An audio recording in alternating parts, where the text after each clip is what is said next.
الحمد للہ رب العالمین والعاقبۃ للمتقین والصلاة والسلام علی سید المرسلین۔ ناظرین کرام، السلام علیکم ورحمۃ اللہ وبرکاتہ۔ ایمانی صفات کا عنوان لے کر آپ کی خدمت میں حاضر ہوں۔ ایمانی صفات کے تعلق سے وہ جامع احادیث، وہ نصیحتیں اور وصیتیں اللہ کے رسول صلی اللہ علیہ وسلم کی جو آپ نے اپنی امت کے حوالے کیا ہے۔ پچھلے درس میں یہ بیان کر رہا تھا، کل حشر کے میدان میں، قیامت کے میدان میں 5 چیزوں کا سوال و جواب ہوگا۔ کچھ باتیں عرض کی گئی تھیں۔ اس بات کا احساس ہر مرد مومن کو، مومنہ عورت کو ہونی چاہیے۔ ہم دنیا میں آزاد پیدا نہیں ہوئے۔ ہم کو آزادی دی گئی ایک طریقے سے، ایک حساب سے، ایک طریقہ زندگی گزارنے کا مرتب کر دیا گیا۔ ہم نے تم کو یہ زندگی دی ہے، اس کے مطابق تمہیں تمہاری زندگی گزارنی ہے۔ تم آزاد نہیں ہو کہ شتر بے مہار کی طرح جس طرح چاہو زندگی گزارو۔ تم مکلف ہو۔ تم کو یہ تکلیف دی گئی ہے کہ تمہاری زندگی اس طرح گزرے، اس لیے کہ تم اشرف المخلوقات ہو۔ تمہارے لیے جزا اور سزا بھی ہے۔ تمہارے لیے زندگی گزارنے کا ایک طریقہ بتا دیا گیا ہے، ایک شریعت ہے۔ شریعت کہتے ہیں طریقے کو، اور وہ طریقہ اسلامی طریقہ، ایمانی طریقہ، جس کو قرآن نے بڑی تفصیل سے بیان کر دیا ہے اور اللہ کے رسول صلی اللہ علیہ وسلم نے بھی بیان کر دیا ہے۔ اس بات کا احساس ضرور ہونا چاہیے کہ ہم آزاد نہیں ہیں، اور قیامت کے دن ہم سے ہماری زندگی کے بارے میں ہم سے سوال ہوگا، پوچھا جائے گا۔ عام لوگوں کو چھوڑیے، انبیاء علیہ السلام سے بھی سوال ہوگا، ان سے بھی پوچھا جائے گا،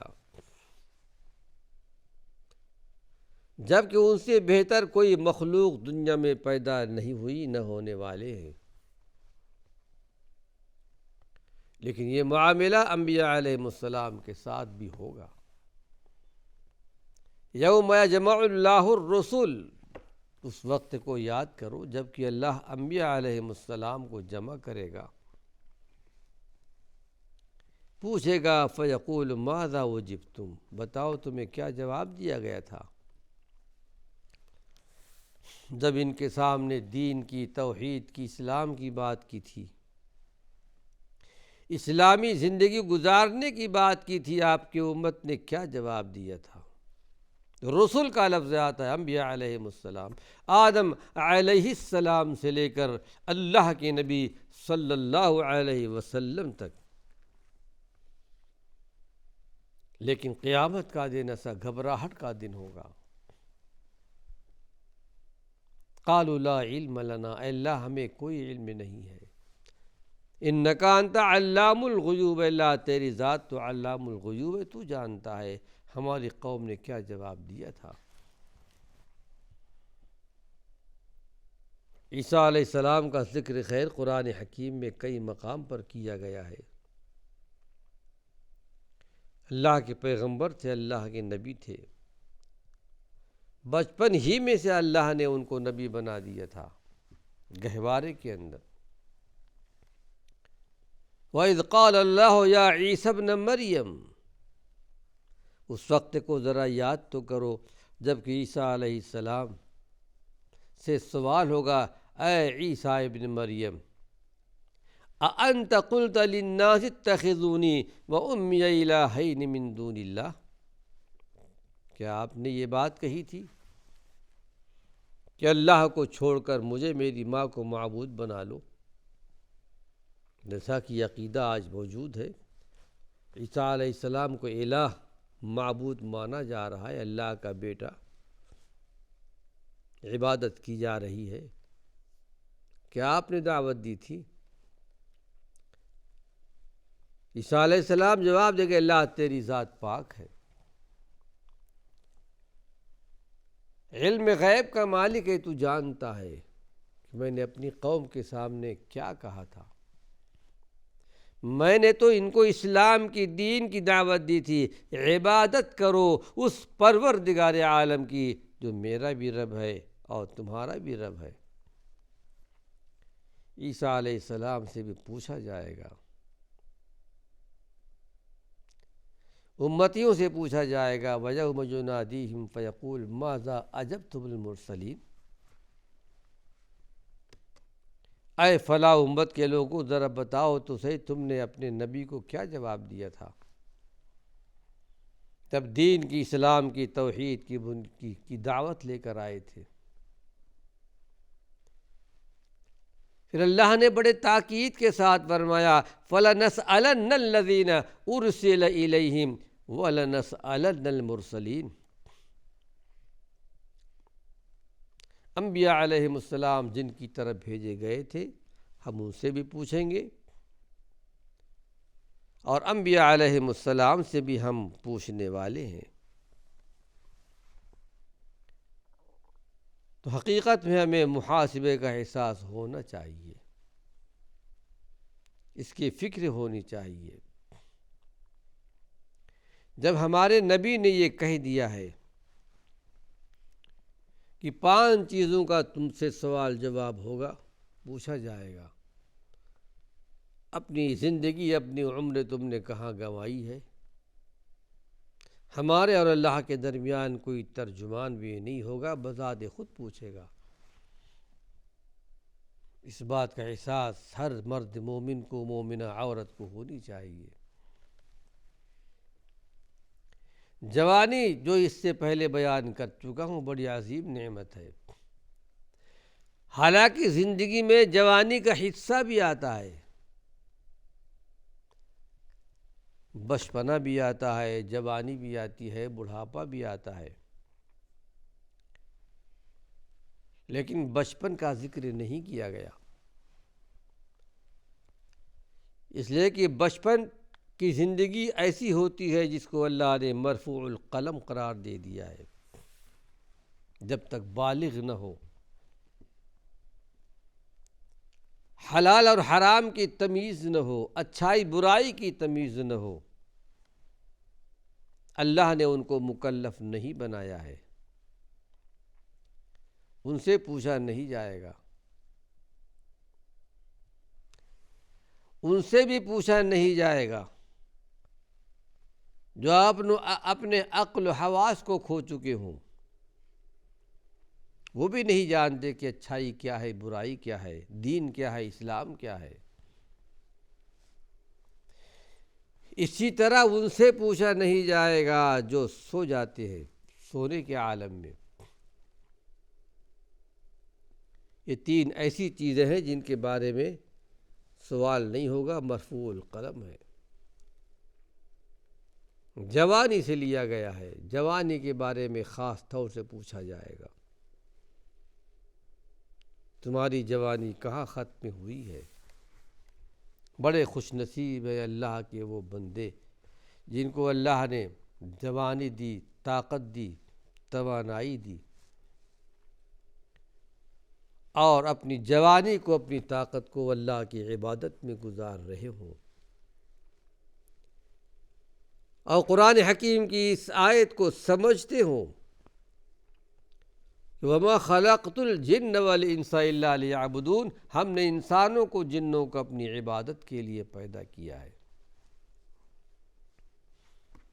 مقصد ہماری زندگی کا عبادت، اللہ کی اطاعت، اللہ کے رسول کی فرما برداری ہے۔ ایک مرد مومن کی زندگی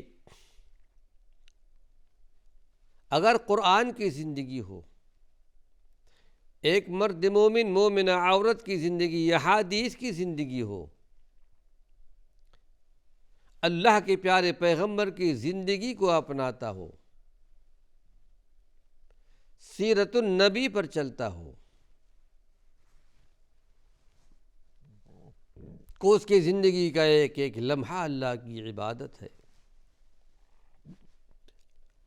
چونکہ زندگی گزارنے کا ہر طریقہ اللہ کے نبی نے بیان کر دیا ہے، کوئی بات نہیں چھوڑی۔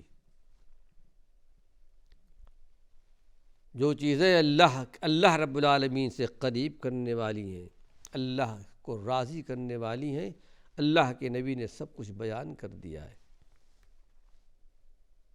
قرآن میں سب کچھ بیان کر دیا گیا۔ جو چیزیں برباد کرنے والی ہیں انسانی زندگی کو، تباہی سے ہمکنار کرنے والی، ان تمام چیزوں کی طرف کھول کھول کر بیان کر دیا گیا ہے، قرآن حکیم میں بھی اور اللہ کے رسول صلی اللہ علیہ وسلم کی زندگی سے بھی، کوئی بات نہیں چھوڑی۔ ایک مرتبہ حضرت سلمان فارسی رضی اللہ عنہ سے کسی نے طنزاً کہا تھا کہ تمہارے نبی کیسے کہ ہر بات کی چھوٹی چھوٹی باتوں کی تعلیم دیتے ہیں؟ کہا یقیناً ہمارے نبی ہر بات کی تعلیم دیتے ہیں، بڑی باتوں کی بھی، چھوٹی باتوں کو بھی، یہاں تک کہ اللہ کے رسول صلی اللہ علیہ وسلم نے پیشاب پاخانے کے آداب بھی بتائے ہیں۔ کوئی چیز چھوڑی نہیں گئی ہے۔ پھر قرآن یہ بھی کہتا ہے اگر تم اپنی زندگی اچھی بنانی چاہتے ہو، دنیاوی زندگی، اخروی زندگی، اللہ کو راضی کرنا چاہتے ہو، ہم نے ایک پیغمبر تم کو دیا ہے، ایک نبی دیا ہے۔ لَقَدْ كَانَ لَكُمْ فِي رَسُولِ اللَّهِ أُسْوَةٌ حَسَنَةٌ، محمد صلی اللہ علیہ وسلم کی زندگی میں تمہارے لیے بہترین اسوہ ہے، بہترین نمونہ ہے۔ ہمارے نبی کی زندگی کو اپناؤ۔ لیکن ہاں، قرآن حکیم میں یہ بھی کہہ دیا گیا، آپ کی زندگی کو کون اپنائے گا؟ وہ کون لوگ ہیں؟ اسوۃ حسنۃ لمن کان یرجو اللہ والیوم الآخر، جو اللہ پر امید رکھتا ہو، اللہ پر ایمان رکھتا ہو، قیامت کے دن پر ایمان رکھتا ہو، صحیح معنوں میں جو ایمانی صفات کا حامل ہو، وہی ہمارے پیارے پیغمبر کی زندگی کو اپنائے گا۔ حقیقی ایمان ہو اللہ کی ذات پر، اس نے مجھے پیدا کیا ہے، اس نے ہماری ہدایت کے لیے نبی بھیجا ہے، ہماری ہدایت کے لیے قرآن نازل کیا ہے، اور ہم سے ہماری زندگی کے بارے میں سوال کیا جائے گا۔ جس کو یقین کامل ہو، پھر وَذَكَرَ اللَّهَ كَثِيرًا، اور کثرت سے اللہ کو یاد بھی کرتا ہو، اللہ کا ذکر بھی کرتا ہو، یقیناً وہ ہمارے نبی کی سیرت کو، آپ کی زندگی کو اپنائیں گے۔ زندگی کے بارے میں، زندگی کا ایک حصہ جو جوانی کا حصہ ہوتا ہے، اس کے بارے میں، انسانی زندگی کا ایک حصہ، یہ بڑا اہم حصہ ہے، مال حاصل کرنا، مال خرچ کرنا۔ مال اور اولاد اللہ کی طرف سے عظیم نعمت ہے، اس میں کوئی شک نہیں۔ مال کو بھی خیر کہا گیا ہے، لیکن جس مال کو اچھائی کے ساتھ خرچ کیا گیا ہو، اچھائی کے ساتھ حاصل کیا گیا ہو، مال کو، اولاد کو اللہ رب العالمین نے ایک فتنہ قرار دیا، آزمائش قرار دیا ہے۔ ایسا ہوتا رہا ہے، آج بھی ہو رہا ہے، آئندہ بھی ایسا ہوگا۔ مال کی محبت میں دین کی اور اولاد کی محبت میں آدمی اس دین کو چھوڑ دیتا ہے، تساہل کرتا ہے، سستی کرتا ہے۔ مال کی محبت سے نہیں نکلتا، اولاد کی محبت سے نہیں نکلتا، بہت سے مقام پر اسلامی تعلیمات کو، ایمانی صفات کو پس پشت ڈال دیتا ہے۔ قرآن حکیم میں برملا کہا گیا، خطاب اہل ایمان سے ہے، جو اللہ کے رسول پر، قرآن پر، آخرت پر ایمان رکھتا ہو۔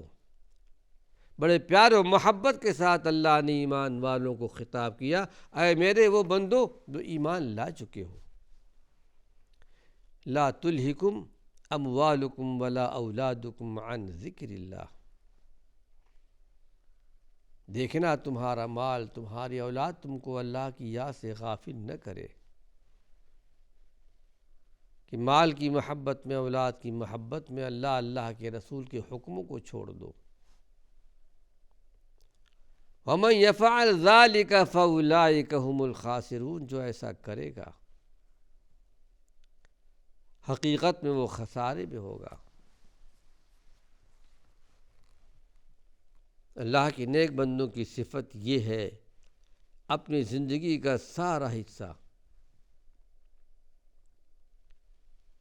قرآن و حدیث کی روشنی میں گزارتے ہیں، اللہ کی محبت میں گزارتے ہیں۔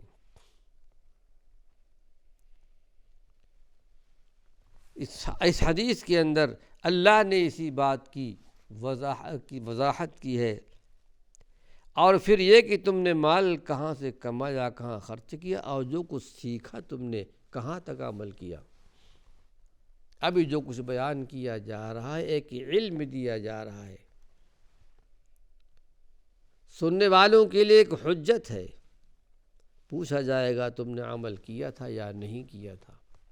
ناظرین کرام، وقت ختم ہو چکا ہے، اللہ نے چاہا اسی عنوان سے کچھ اور مفید باتیں اپنے آئندہ درس میں پیش کروں گا۔ وآخر دعوانا ان الحمد للہ رب العالمین۔